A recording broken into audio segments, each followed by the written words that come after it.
I'm tired of reading the Kim Davis shit, because it's retarded. The issue shouldn't even be religion. It should be the violation of the Constitution by the Supreme Court. I've heard every liberal retard in the world try and reach for a reason they didn't break the law. Liberals, let me clue you in on something. You lose by default. If you knew anything about the Constitution, Obama would be in prison and not in the White House for a second term, so you're out automatically. My background on the Constitution: a bachelor's in criminal justice, certificates in constitutional history, the presidency and the Constitution, and progressives and the Constitution. Now, as to this woman's lawyer, what are you doing?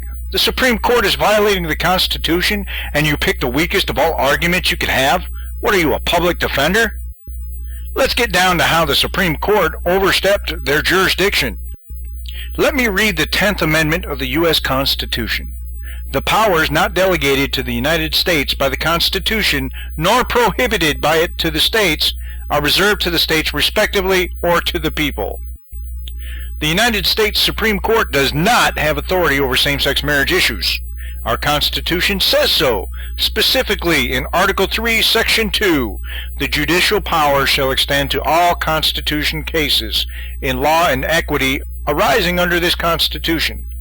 The laws of the United States and treaties made or which shall be made under their authority, to all cases affecting ambassadors, other public ministers and consuls, to all cases of admiralty and maritime jurisdiction, to controversies to which the United States shall be a party, to controversies between two or more states, between a state and citizen of another state, between citizens of different states, between citizens of the same states claiming lands under grants of different states, and between a state or the citizens thereof, and foreign states, citizens or subjects. In case someone missed it, let's break this down. The judicial power of the Supreme Court covers all cases in law and equity, but is limited to cases arising under this Constitution, the laws of the United States, and treaties made or which shall be made under their authority. Our Founding Fathers embedded 3 restrictions in the latter clause. The first restriction is to cases arising under this Constitution. If the case arises outside the bounds of the Constitution, such as all cases involving powers not delegated to the United States by the Constitution, nor prohibited by it to the states, as clearly stated in the 10th Amendment, then the case does not fall under the jurisdiction of the Supreme Court. The second restriction is to laws of the United States. This does not include state law. Our Constitution mentions the word law 36 times, but the most salient mention addresses this claim head-on in Article 6. This Constitution, and the laws of the United States which shall be made in pursuance thereof, and all treaties made, or which shall be made, under the authority of the United States, shall be the supreme law of the land, and the judges in every state shall be bound thereby. Anything in the Constitution or laws of any state to the contrary notwithstanding. By laws of the United States, the framers are clearly referring to laws made in pursuance thereof. The Merriam-Webster Dictionary defines pursuance as a carrying out or into effect. Put simply, they're talking about laws made by federal government, i.e. proposed by Congress and signed into law by the President. The Supreme Court has jurisdiction over those laws, as those laws are the laws of the United States. The third restriction is to treaties, either made or in the process of being made. Put simply, if the issue is neither specified in the Constitution nor expressly granted by the Constitution to the federal government, Bill of Rights, then under the 10th Amendment, the powers not delegated to the United States by the Constitution, nor prohibited by it to the states, are reserved to the states respectively, or to the people. That's it.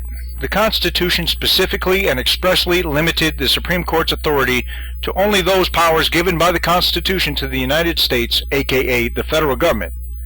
All powers not delegated to the feds nor prohibited by the Constitution to the states are reserved to the states or to the people, and are not subject to judicial review by the U.S. Supreme Court. As marriage issues were never among the few and limited powers delegated to the United States by the Constitution, the U.S. partisan Supreme Court has no authority to decide marriage issues. The Supreme Court violated the scope of their constitutionally derived authority, and their decision in these matters is unconstitutional. The Supreme Court is not the final authority in the United States of America. We are. We the people are the final authority. This noble concept of a government of the people, by the people, for the people, is clearly embedded throughout the Constitution and was additionally reflected verbatim 100 years after the founding of our nation by Abraham Lincoln in his Gettysburg Address. Thus, we've clearly established the fact the Supreme Court had absolutely zero business even hearing this case, much less rendering an opinion. As if this weren't enough, however, let's dig a little further, where we find additional restrictions on the types of cases our Constitution allows them to hear. 1. All cases affecting ambassadors. Nope, doesn't apply. 2. Other public ministers and consuls. Nope, doesn't apply. 3. All cases of admiralty and maritime jurisdiction. Nope, doesn't apply. 4. Controversies to which the United States shall be a party. Nope, doesn't apply. States issue marriage licenses only to the citizens within that state. The federal government is not a party to that dispute. 5. Controversies between 2 or more states. Nope, doesn't apply. 6. Between a state and citizens of another state. Nope, doesn't apply. 7. Between citizens of different states. Nope, doesn't apply. 8. Between citizens of the same state claiming lands under grants of different states. Nope, doesn't apply. 9. Between a state or the citizens thereof and foreign states, citizens or subjects. Nope, doesn't apply. Not only did the U.S. Supreme Court make a decision on an issue that falls outside of its legal authority and jurisdiction, it also made a decision that failed to meet any of the circumstances in which our Constitution gives them any authority. Double whammy! The U.S. Supreme Court failed the American people by overstepping the bounds of their jurisdiction and legal limits of their authority. Interesting enough, the U.S. Supreme Court has repeatedly ruled, and rightly so, that neither citizens nor law enforcement officers are under any obligation whatsoever to follow or enforce unconstitutional laws. Ergo, when the Supreme Court goofed and rendered a decision that violates the supreme law of the land, neither citizens nor law enforcement officers are under any obligation whatsoever to follow or enforce that decision either. Since the state of Kentucky does not recognize same-sex marriages within state law, and since the state of Kentucky further has in place statutory and constitutional bans on same-sex marriages, Kim Davis, the Rowan County Clerk, was fully within her authority to refuse to issue same-sex marriage licenses under the U.S. Constitution, the Constitution of the State of Kentucky, and the laws of the State of Kentucky. Since the U.S. Supreme Court's jurisdiction does not extend to matters not delegated to the United States by the Constitution, and since marriage issues are not among such matters, and since the Supreme Court has ruled on several occasions that an unconstitutional statute, though having the form and name of law, is in reality no law, but is wholly void and ineffective for any purpose, since unconstitutionality dates from the time of its enactment and not merely from the date of the decision so branding it, an unconstitutional law in legal contemplation is inoperative as if it had never been passed. Ergo, the Supreme Court's decision in Obergefell and Hodges is null and void.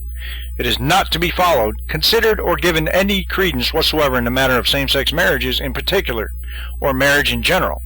Those who do, including Kentucky Attorney General Jack Conway, are violating Kim Davis's constitutional rights to do her job correctly and properly within the scope of both Kentucky state law as well as the Constitution.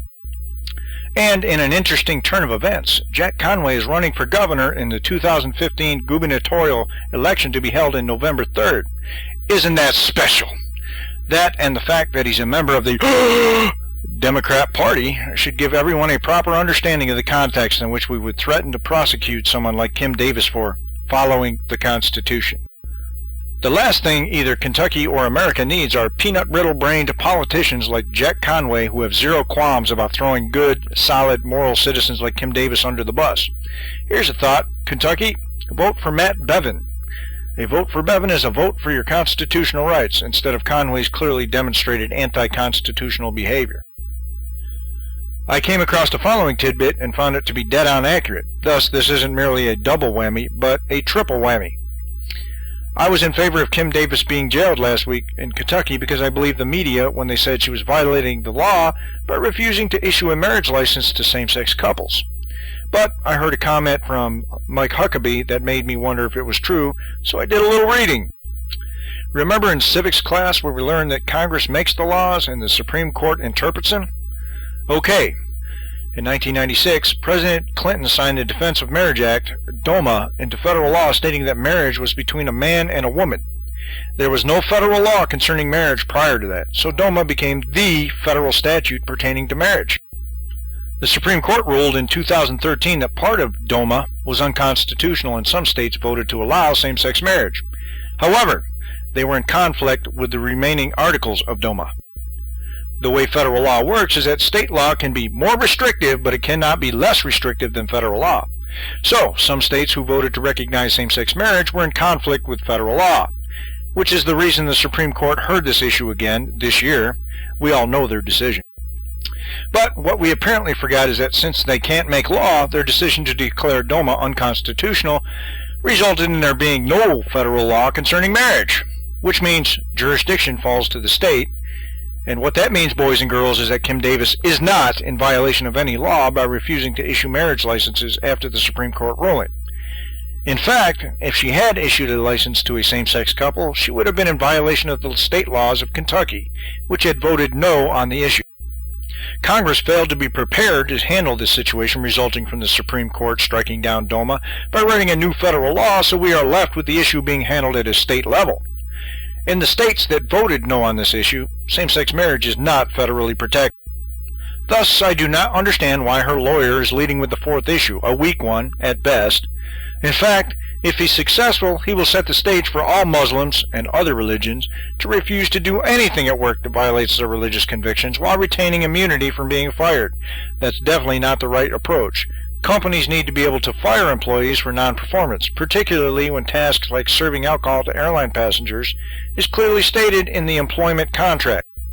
It would be far better for Kim Davis and her attorney to knock this one out of the park from 3 different angles, all based on rock-solid constitutional, federal, and state law, rather than attempt the religious exclusion approach.